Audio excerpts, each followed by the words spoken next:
tutawakabidhi watu uongozi ambao afya zao za akili ziko chini. Itakuwa ni hatari zaidi wakati huo,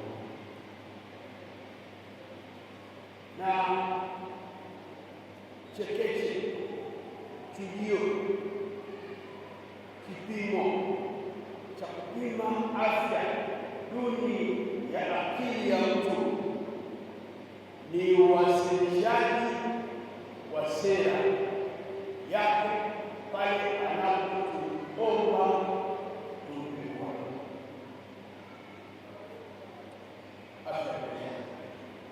Namna anapowasilisha sera yake, anapotushawishi, ikiwa kwa kutumia matusi, kejeli, dharau, ubaguzi, huyu mtu hafai kumpa uongozi. Tunaambizana leo jamani, sote tunafahamu kwamba mwishoni mwa mwaka huu nchi yetu inaingia katika zoezi muhimu sana la uchaguzi mkuu wa rais, wa bunge na madiwani.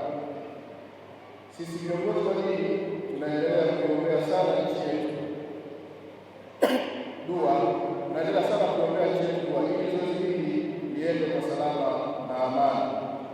Tunaomba sana Waislamu na wananchi wote kwa ujumla watumie fursa hii vizuri na haki yao ya kikatiba ya kushiriki katika uchaguzi ima kuchagua viongozi na hata kuwa wagombea katika nafasi mbalimbali ili kupata haki yao ya kuchaguliwa.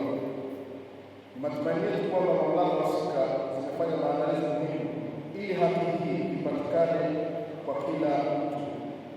Tunafahamu pia hatua muhimu inayofuata ni kwa watiania kuchukua fomu na hatimaye kuteuliwa na vyama vyao tayari kuanza kampeni za uchaguzi.